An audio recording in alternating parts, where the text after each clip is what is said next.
नमस्कार, आप देख रहे हैं प्राइम न्यूज। मैं हूं राजेश कुमार। वक्त यूपी प्राइम का है। सीएम योगी ने कलाकार अनुपम श्याम ओझा की पूरी मदद करने के निर्देश दिए हैं और साथ ही उनके स्वास्थ्य लाभ की कामना भी की है। बता दें कि ओझा प्रतापगढ़ के रहने वाले हैं और स्वस्थ नहीं है। मुंबई में उनका इलाज चल रहा है।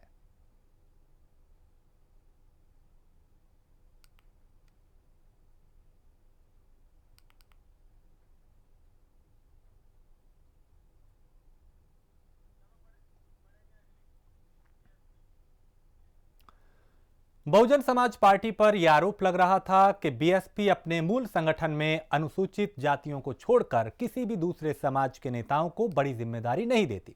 दूसरे जातियों के बड़े नेताओं को भी भाईचारा समितियों में खपाकर सिर्फ चुनावी फायदा लिया जाता है।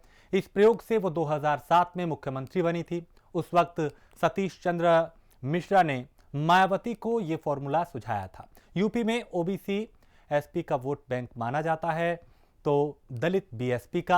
ऐसे में कई बार ब्राह्मण वोट डिसाइडिंग फैक्टर हो जाते हैं। तो मायावती की नजर इसी निर्णायक वोट बैंक पर है।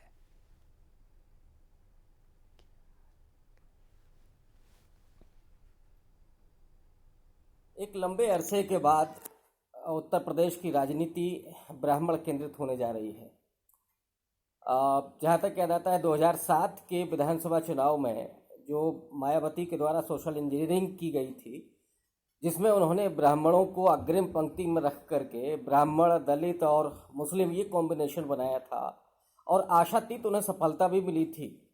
पूर्ण बहुमत के साथ उन्होंने उत्तर प्रदेश विधानसभा में अपना प्रदर्शन किया था। 5 साल उनकी सरकार चली और उसके बाद समाजवादी पार्टी की सरकार आई। लेकिन जब से भारतीय जनता पार्टी की सरकार है 2017 के बाद, ये पहली दफ़ा देखने में आ रहा है। हालांकि मुख्यमंत्री के चयन के समय भी कुछ ब्राह्मण नेताओं ने ऐतराज़ जाहिर किया था कि ब्राह्मण ज़्यादा बड़ी संख्या में हैं, बावजूद इसके एक ठाकुर को मुख्यमंत्री बनाया जा रहा है।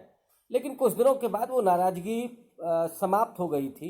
लेकिन इन दिनों ये देखने में आ रहा है कि जिस तरीके से ब्राह्मणों के खिलाफ अपराध हो रहे हैं या ब्राह्मण नौजवानों के एनकाउंटर हो रहे हैं और जिनमें अपराध सिद्ध नहीं हुआ है, तो ब्राह्मण समाज में एक बड़ी नाराजगी दिखाई दे रही है। उत्तर प्रदेश में विधानसभा चुनाव का समय नजदीक आ रहा है। वैसे वैसे बहुजन समाज पार्टी भी अपनी रणनीति में फेरबदल कर रही है। बहुजन समाज पार्टी 2007 में जिस फार्मूले के साथ उत्तर प्रदेश में सत्ता में काबिज हुई थी, उसी फार्मूले का प्रयोग अब 2022 के विधानसभा चुनाव में करने जा रही है। दलित, मुस्लिम और ब्राह्मण के सहारे उत्तर प्रदेश में सत्ता की राह देख रही बहुजन समाज पार्टी ने अपने संगठन की रणनीति बदल दी है। अब देखना ये होगा कि इस संगठन की रणनीति से क्या उत्तर प्रदेश के आने वाले चुनाव में बहुजन समाज पार्टी अपना जलवा दिखा पाएगी या नहीं। कैमरा पर्सन सौरभ के साथ अंकित श्रीवास्तव, प्राइम न्यूज, लखनऊ। मुख्यमंत्री योगी आदित्यनाथ ने अमरोहा के मुख्य विकास अधिकारी प्रहलाद सिंह को निलंबित कर दिया है। ये जानकारी सीएम ऑफिस की तरफ से दी गई है। प्रहलाद सिंह पर आरोप है कि वो जिले के अधिकारियों, कर्मचारियों के साथ अभद्रता और दायित्व निर्वहन में लापरवाही, अनुशासनहीनता कर रहे थे। उनके खिलाफ कई शिकायतें मिलने पर यह कार्रवाई की गई है। उन्हें तत्काल प्रभाव से निलंबित करने का आदेश दिया गया।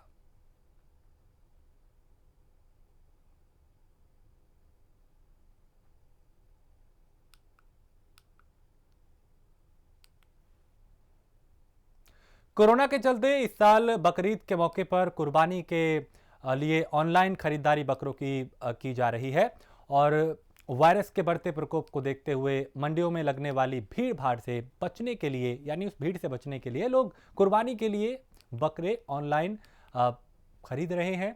और इस वेबसाइट पे उसके लिए बाकायदा एक वेबसाइट भी दी गई है जिस पे ऑनलाइन बकरों की खरीदारी की जा रही है।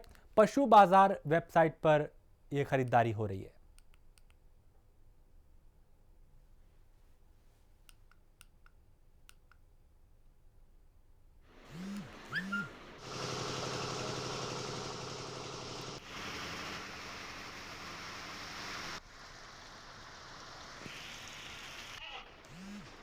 अगर मैं इस साल की बात करूं तो इस समय जितने ज़्यादा ग्राहक इस समय आ रहे हैं, तो एक तो मंडी लगनी नहीं है। तो मंडी नहीं लगनी है तो लोग ऐसे ऑप्शन तलाशते हैं कि जहाँ पे हम लोग यहाँ पे बकरे मिल जाए। तो जो हम लोग का पशुबाजार.com है वो किसानों से ही ये काम करते हैं। हम लोग पिछले 4 सालों से ये काम कर रहे हैं।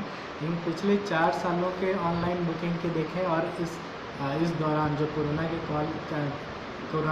के दौरान अगर हम इसको देखें तो वो काफ़ी बढ़ोतरी इसमें दिखती है। हम लोगों ने पिछले जो हम लोग लास्ट के 7 दिनों में हम लोगों की जितनी बुकिंग आती है वो अगर हम लोगों के पिछले 15 दिनों में से 2 गुना ज़्यादा हम लोगों ने बुकिंग अब तक ले चुकी तो है। ये कैसे आप लोग सुविधा दे रहे हैं और क्या फ़ायदा कस्टमर को इसका मिल रहा है? अगर कस्टमर को फ़ायदे की बात करें तो एक तो जो ट्रेडिशनल तरीके में क्या क्या प्रॉब्लम्स होती थी, एक तो कोरोना काल है तो सोशल डिस्टेंसिंग मेंटेन हो पाता है, वो साफ जो दिखता है। दूसरा कि उनको घर पे बकरे मिल जा रहे हैं, हेल्थ सर्टिफाइड गोट मिल जा रहे हैं। मंडी में जो वो बकरे खरीदते थे वास्तव में वो बहुत दूर से चल के आते हैं, तो कहीं ना कहीं वो थके हुए रहते हैं। जब अगर हमको कुर्बानी करनी है तो कुर्बानी का मतलब ये है कि वो बिल्कुल स्वस्थ होना चाहिए। तो कहीं ना कहीं बहुत दूर से आते हैं, थके हुए बकरे हैं। यहाँ पे हम लोग जो बकरे पेट के अंदर जो कीड़े हैं, बकरे के पेट के बाहर जो कीड़े हैं, जो एक्सटर्नल पैरासाइट हैं, वो सब चीज़ें नहीं होनी चाहिए जो मंडी में इस तरह की ज़्यादा दिक्कत होती है। उत्तर प्रदेश में विधानसभा चुनाव से पहले आम आदमी पार्टी जमीन तलाशने में जुटी है। आम आदमी पार्टी के राज्यसभा सांसद संजय सिंह यूपी में कई दिन से डेरा जमाए हुए हैं। इस बीच आज संजय सिंह लखनऊ के दौरे पर रहे, जहां उन्होंने कई नेताओं को पार्टी की सदस्यता भी दिलवाई। इस दौरान संजय सिंह ने प्राइम न्यूज से बात की। क्या कुछ कहा उन्होंने, सुनते हैं उन्हें। उत्तर प्रदेश में जहां एक तरफ राम मंदिर निर्माण को लेकर सरकार पूरी कोशिश कर रही है कि वो सही तरीके से संपन्न हो जाए, तो दूसरी तरफ क्राइम और कोरोना में प्रतिस्पर्धा लगातार जारी है। ऐसा कहना है संजय सिंह, जो कि आम आदमी पार्टी के राज्यसभा सांसद हैं और इस वक्त हमारे साथ वो मौजूद हैं। सर, राम मंदिर निर्माण शुरू होने वाला है, प्रधानमंत्री आने वाले हैं, कोरोना दूसरी तरफ है, क्राइम भी सरकार से संभल नहीं रही है, क्या कहेंगे? देखिए, उत्तर प्रदेश क्राइम और कोरोना से कराह रहा है। पूरे प्रदेश में अपराध बहुत तेजी के साथ बढ़ रहा है। राम राज्य तो नहीं बना पाए योगी जी, फिरौती प्रदेश जरूर बना दिया इसको। अपहरण का धंधा चल रहा है यहाँ पे। आप देखिए, 8 पुलिस के जवान मार दिए जाते हैं, पत्रकार विक्रम जोशी की हत्या हो जाती है, पत्रकार शुभमणि त्रिपाठी की हत्या हो जाती है, संजीत यादव की हत्या हो जाती है, ब्रजेश पाल की हत्या हो जाती है, 4 लोगों को एक ही परिवार के प्रयागराज में गला काट के उनकी हत्या हो जाती है, 3 लोगों की कासगंज में एक परिवार की हत्या हो जाती है। खुद मुख्यमंत्री के गृह जनपद में एक पान वाले के बेटे का अपहरण किया जाता है, फिर उसकी हत्या कर दी जाती है। तो यूपी में सुरक्षित कौन है? यूपी में पुलिस वाले सुरक्षित नहीं, पत्रकार सुरक्षित नहीं, किसान सुरक्षित नहीं, बेटियां सुरक्षित नहीं, व्यापारी सुरक्षित नहीं। यहां पर अगर सुरक्षित है कोई तो नेता और अपराधी सुरक्षित है। यहां चिन्मयानंद सुरक्षित है, यहां कुलदीप सेंगर के पक्ष में सरकार खड़ी हो जाती है। तो इसलिए जब नेता, अपराधी और पुलिस का गठजोड़ रहेगा तो अपराध नहीं रुक पाएगा। लेकिन वो तो कह रहे हैं कि 3 तलाक जैसा बिल हमने पास किया और उसके बाद अब महिलाएं सुरक्षित हो गई हैं। देखिए, 3 तलाक का बिल उन्होंने पास किया मुस्लिम महिलाओं के लिए, लेकिन उन्हीं मुस्लिम महिलाओं को इन्होंने आतंकवादी तक कहा जो सीएए को लेकर प्रोटेस्ट कर रही थी। तो भारतीय जनता पार्टी को अपना पश्चाताप करना चाहिए। और कंबल चोरी भी कर रहे थे यहाँ जब सीएए का प्रोटेस्ट कर रही थी महिलाएं, तो उसके लिए जाके मुस्लिम महिलाओं से लोग माफ़ी मांगें और कम से कम महिला मोर्चा, युवा मोर्चा, 2-3 जो शाखाएं हैं वो मुस्लिम महिलाओं को न्याय दिलाने के लिए आंदोलन करें, उसी तरह से जैसे उन्होंने 3 तलाक में न्याय दिलाया। कोरोना पे क्या कहेंगे? लगातार जो आंकड़े हैं वो उत्तर प्रदेश में बढ़ रहे हैं, राजधानी लखनऊ में भी लगातार आंकड़े बढ़ते जा रहे हैं और जो स्वास्थ्य व्यवस्थाएं वो पहले से ज़्यादा बदतर हो चुकी हैं। होम आइसोलेशन की बात कही तो जा रही है, लेकिन उसमें भी किसी प्रकार की कोई देखभाल, किसी भी चीज़ की देख रेख नहीं की जा रही। देखिए, होम आइसोलेशन कोई मुंहजबानी कही हुई बात नहीं है। होम आइसोलेशन के लिए कुछ नियम बने हैं, कुछ प्रोटोकॉल बने हैं जिसका पालन आपको करना होता है। वो क्या है? वो ये है कि आपको कम से कम टेली मेडिसिन के जरिए डॉक्टर्स का परामर्श दिला के उनको दवा आदि दिलाना पड़ेगा। उनके ऑक्सीजन लेवल चेक करने के लिए इस तरह के ऑक्सीमीटर देने पड़ेंगे। उनकी देखभाल करने के लिए, उनसे पूछताछ करने के लिए डेली उनको फ़ोन पे उनकी काउंसलिंग करनी पड़ेगी। तो ये सब कुछ करना पड़ेगा। लेकिन दुर्भाग्य से अधिकारियों की एक टीम 11 बनाई योगी जी ने। अब वो पता नहीं क्रिकेट मैच खेलने के लिए बनाई कि कोरोना से लड़ने के लिए बनाई, ये बड़ी दुविधा का विषय है। लेकिन उनकी टीम 11 कोई काम करते हुए नहीं दिख रही है। 31 मई को इन्होंने कहा कि 1.5 लाख बेड पूरे उत्तर प्रदेश में हमने बना दिए हैं। कहाँ है बेड आपके? जब लखनऊ तक में 8-8 घंटे लोगों को बेड नहीं मिल रहे हैं, उनकी जान चली जा रही है। छोटे छोटे जिलों की क्या हालत है आप जाके देखिए। मैंने यात्रा की, इस बीच प्रयागराज गया, कौशाम्बी गया, प्रतापगढ़ गया, अंबेडकर नगर गया, सिद्धार्थ नगर गया, सभी जिलों में गया, बस्ती गया, और जो सूचनाएं वहां से मिल रही हैं वो बहुत दुखदाई और चौंकाने वाली हैं। गाजीपुर में 42 मरीज लापता हैं। प्रयागराज में एक कोरोना का मरीज गायब हो जाता है अस्पताल से, बाद में उसकी लाश मिलती है। ये हो रहा है कोरोना के मरीजों के साथ उत्तर प्रदेश में। तो अगर योगी जी कोई एक ठोस नीति बना के काम करना चाहते हैं तो उनको केजरीवाल सरकार के मॉडल का अध्ययन करना चाहिए। दिल्ली में अपनी एक टीम भेजिए और जाकर वहां से वो जानकारी लें कि किस तरह से केजरीवाल जी ने कोरोना से लड़ाई लड़ी है। Home isolation, plasma bank, oxygen bed, ventilator bed, तमाम तरीके की पहल और इंतजाम करके केजरीवाल जी ने कोरोना को वहां हराया है। आज 90% से ज़्यादा वहाँ रिकवरी रेट है, लोग ठीक हो रहे हैं। आखिरी सवाल आपसे ये है कि आप उत्तर प्रदेश में पार्टी को मजबूत कर रहे हैं, दूसरी तरफ विपक्षी दलों की अगर हम बात करें तो मायावती भी कहीं ना कहीं एक मजबूत विपक्ष रही हैं, पूर्व मुख्यमंत्री रही हैं, उनके लिए क्या कहेंगे? मायावती जी कर क्या रही हैं यूपी में, आप मुझे बताइए। मैं एक आंकड़ा अभी आपको दिखा रहा था पत्रकार वार्ता में, आप उसको चेक कर लीजिएगा। उत्तर प्रदेश में सबसे ज्यादा दलितों के ऊपर अपराध हुए हैं, सबसे ज्यादा 28% अपराध दलितों के खिलाफ यूपी में हुए हैं। एक शब्द मायावती जी के मुंह से निकला, 6 उनके विधायक राजस्थान में चले गए, कभी उनके मुंह से आवाज निकली? उनके मुंह से आवाज कब निकली? कब आवाज निकली उनके मुंह से? जब भाजपा की सरकार वहां संकट में आ गई, जब वहां भाजपा को सरकार बनाने के लिए तोड़फोड़ करने का मामला है, तो मायावती जी सामने आ गई कि भाजपा की सरकार बनवानी है, हमारे 6 विधायकों को हम व्हिप जारी कर रहे हैं। तो बहन जी उत्तर प्रदेश में भाजपा की बी टीम बन चुकी हैं। तो धन्यवाद हमसे बात करने के लिए संजय जी। तो ये थे संजय सिंह, जिनका साफ तौर पर कहना है कि उत्तर प्रदेश सरकार क्राइम और कोरोना दोनों को रोकने में कहीं ना कहीं विफल साबित होती जा रही है। जो होम आइसोलेशन के नियम होते हैं उन नियमों का भी पालन नहीं हो रहा है और आने वाले दिनों में ये स्थिति और भयावह हो जाएगी। लेकिन अगर सरकार राम मंदिर निर्माण करवा रही है तो अपनी भी सावधानी देखें। लखनऊ से कैमरा पर्सन दीपक के साथ मैं नितिन प्राइम न्यूज़। गाजियाबाद के लोनी में 27 जुलाई को दूध सप्लायर के साथ हुई लूट का पुलिस ने खुलासा कर दिया। पुलिस ने लूट करने वाले एक आरोपी को गिरफ्तार किया है, जिसके पास से लूट के 20,200 रुपए और एक तमंचा बरामद हुआ है। लूट में शामिल इसके 3 साथी अभी फरार हैं, जिनकी तलाश की जा रही है।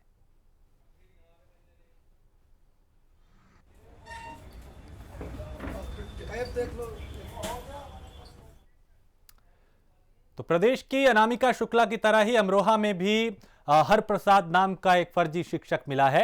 यह शख्स 3 जिलों में सरकारी नौकरी कर सब जगह से वेतन ले रहा है और किसी को भनक तक नहीं लगी। लेकिन अनामिका शुक्ला के खुलासे के बाद जब सरकारी महकमा जांच में जुटा तो हर प्रसाद की पोल खुलकर सामने आ गई।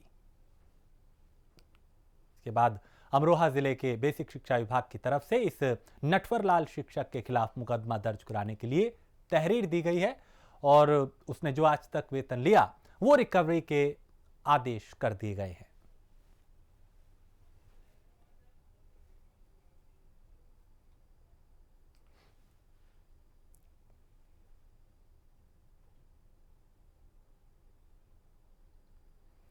ये मामला हुआ है, क्या है पूरा मामला जो ये शिक्षक पकड़ा गया है हरप्रसाद पुत्र उदल इस नाम से हमारे यहाँ विकासखंड अमरोहा के अंतर्गत प्राथमिक विद्यालय अदलपुर समधू में एक शिक्षक कार्यरत है, प्रधान अध्यापक के पद पर। इसी नाम से एक शिक्षक जो है बदायूं जनपद बदायूं में रायपुरा विद्यालय में कार्यरत है। इसी नाम से एक लेखपाल जो है वो संभल में कार्यरत है। ऐसा जांच में ये पाया गया कि इन तीनों के कागजात एक ही है और एक ही कागजात पर ये तीनों लोग नौकरी कर रहे हैं। तो जब जांच की गई तो इसमें पाया गया कि इसमें कोई ना कोई एक तो फर्जी है और 2 फर्जी हैं, एक असली होगा। तो हमारे यहाँ पे जो जांच की गई विकासखंड अमरोहा में जिला बेसिक शिक्षा अधिकारी के द्वारा, तो इसके डॉक्यूमेंट्स जो हैं फर्जी पाए गए और उसके आधार पर जिला बेसिक शिक्षा अधिकारी ने इनकी सेवाओं को समाप्त करते हुए FIR दर्ज कराने के आदेश दिए। मैं मुकेश कुमार सिंह खंड शिक्षा अधिकारी, मैंने जाके थाना नगुमा सादात में FIR दर्ज कराने के लिए तहरीर दी। खबर जौनपुर से है, जहां बदमाशों में पुलिस का खौफ नजर नहीं आता। इसका जीता जागता उदाहरण देखने को तब मिला जब बदमाशों ने दिन दहाड़े ज्वेलर्स की दुकान से 10 लाख के जेवर लेकर वो फरार हो गए। 3 बाइकों पर सवार होकर आए 6 बदमाशों ने तमंचे के बल पर लूट की वारदात को अंजाम दिया। घटना को देख रहे आसपास के लोग जुटने लगे तो बदमाशों ने डर फैलाने के लिए हवाई फायरिंग कर दी। फिलहाल पुलिस मामले की जांच कर रही है और इनकी तलाश की जा रही है।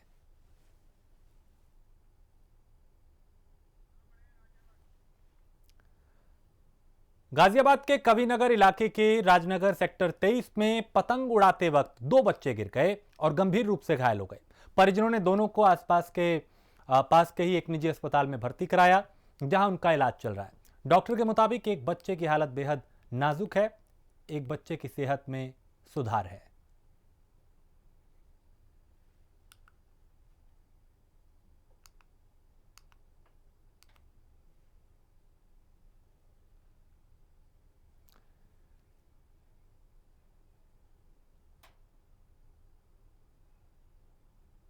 तो छत से 2 बच्चे गिरे। पतंग उड़ाते वक्त कहा यह जा रहा है कि दोनों बच्चे गिरे, लेकिन परिजनों ने पड़ोसियों पर एक गंभीर आरोप भी लगाया है। और पूरा मामला बताइए। एक्चुअली 2 बच्चे थे, वो खेल रहे थे ऊपर छत पे, तो नीचे वो गिर गई। कोई कह रहा है कि गिरा दिया गया, तो उसमें एक की हालत तो गंभीर है, जिसका सीटी कराया, दिमाग में सूजन है काफ़ी, और दूसरा बच्चा खतरे से बाहर है, वो वार्ड में है, एक आईसीयू में है। सर, क्या लगता है बच्चे के लिए जो आईसीयू के अंदर है वो रिकवर किस तरीके से हो पाएगा?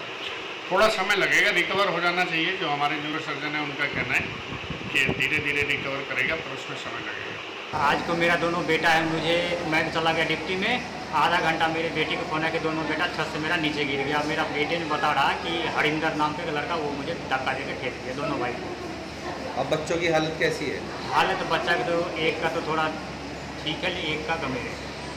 दूसरा वाला बच्चा की उम्र कितनी है आपकी बड़े बेटे? एक तो बड़े बेटे के है 9 साल, छोटे वाले के 8 साल। तो जो बंदा है, जिस बंदे ने उसको धक्का दिया है, उसके खिलाफ क्या कराया आपने? उसको हमने FIR दर्ज करा दिया। आया था साहब, वो लिख के ले गया। पुलिस ने गिरफ्तार किया उसको? अभी गिरफ्तार मुझे मालूम है, तो हॉस्पिटल में हूँ, मुझे मालूम नहीं। रायबरेली में भी अपराधी बेलगाम हैं। तस्वीरें आपको दिखाते हैं जिससे अंदाजा लगाया जा सकता है कि कैसे यहां पे बदमाश बेखौफ हैं। और बाइक सवार बदमाशों ने एक युवक को जमकर पीटा है। दिन दहाड़े बदमाशों की पिटाई का यह वीडियो सीसीटीवी में कैद हुआ है। मिल एरिया थाना क्षेत्र के पेट्रोल पंप पर यह घटना हुई थी।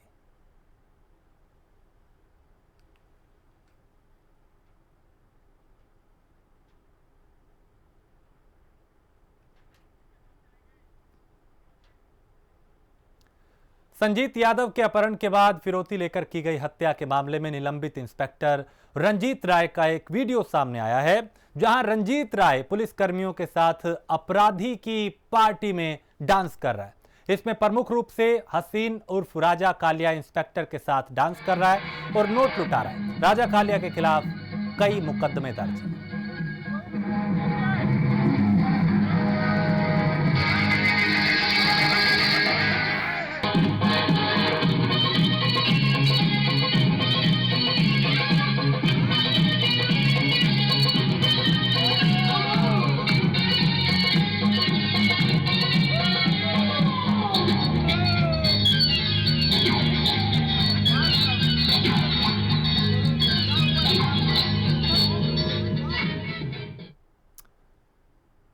अलीगढ़ में एक युवती के जबरन शादी को लेकर अलीगढ़ मुस्लिम यूनिवर्सिटी में पढ़ने वाला छात्र परेशान है।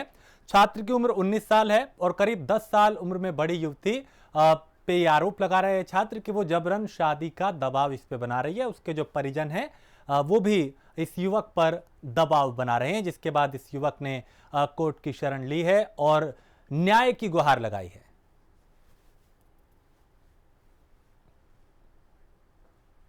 AMU का छात्र अदीलुल्लाह, जो BSc का छात्र है, उसके साथ में ये हिना परवीन नाम की लड़की ये जबरन शादी करना चाहती है और ये अपनी हवस मिटाने के लिए वर्जिन लड़के से जबरन शादी करने का दबाव बना रही है।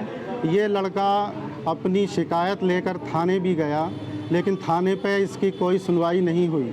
तो इसने अलीगढ़ के कोर्ट में आके एक प्रकीर्णवाद रजिस्टर कराया है। उसमें 30 तारीख तक थाने से रिपोर्ट तलब की गई है। मेरा नाम मोहम्मद अदीलुल्लाह है। मेरी उम्र 19 साल 6 महीना है। मैं AMU में BSc सेकेंड ईयर का छात्र हूँ। अलीगढ़ निवासी हिना परवीन और उनके घर वाले मुझ पर ज़बरन शादी करने का आरोप लगा रहे हैं।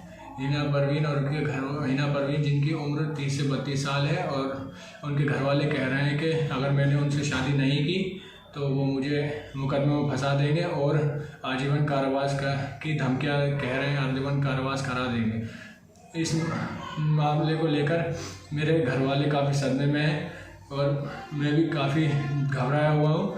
और इसको लेकर हम सिविल लाइन थाना भी गए थे अलीगढ़, लेकिन वहाँ पे हमारी कोई सुनवाई नहीं हुई। और सरकार से और गुहार है कि मुझे बचा लें, मेरा जीवन बर्बाद कर देंगे वो लोग। और मैं वहाँ न्यायालय भी गया था अलीगढ़ कोर्ट, और वहाँ से मेरी दरख्वास्त है कोर्ट से कि मुझे बचा लें, मुझे इंसाफ दिलाएं और मैं बस सरकार मुझे बचा ले, मेरा जीवन बर्बाद कर देंगे वो।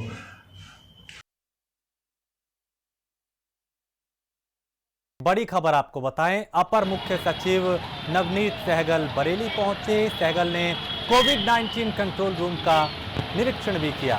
सहगल ने कोरोना संक्रमितों से फोन पर बात कर उनका हाल जाना और कलेक्ट्रेट में बने कोविड-19 कंट्रोल रूम का निरीक्षण किया।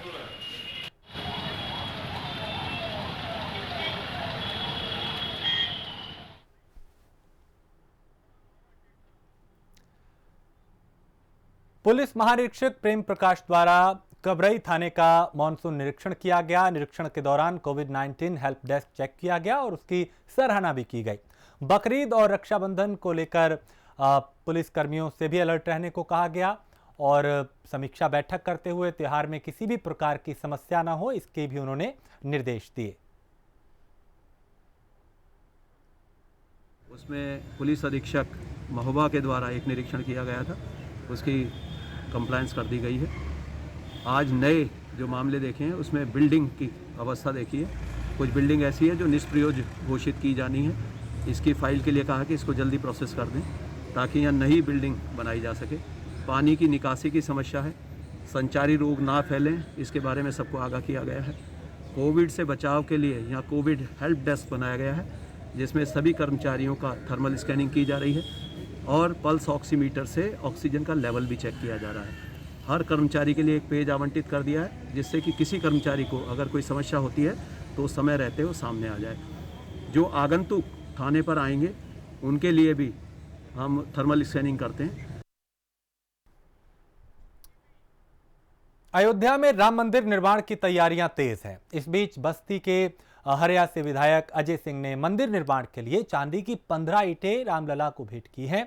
अजय सिंह ने परिवार के साथ ट्रस्ट को सभी ईंटें सौंपी। विधायक ने मणिराम छावनी में भंडारे का आयोजन भी किया। जिन जिन लोगों ने चांदी दी है वो राम जन्मभूमि में पहुंचा दी जाएगी, वहाँ रहेगी और उसके द्वारा ही मंदिर का निर्माण होगा। और भी बहुत सी लोग चांदी ला रहे हैं, हमारे पास भी बहुत से लोगों ने दिया है। जो भी चांदी आएगी वो वहाँ रामलला के पहुँचा दी जाएगी, उसी के द्वारा ही चांदी के द्वारा ही मंदिर का निर्माण होगा। पीएम मोदी जी भूमि पूजन करेंगे। महाराज जी पीएम मोदी जी 5 तारीख को मोदी जी आ रहे हैं भूमि पूजन करने, क्या इसमें क्या है? बहुत अच्छी बात है, आना चाहिए। ऐसे समय पर नहीं आएंगे तो कब आएंगे?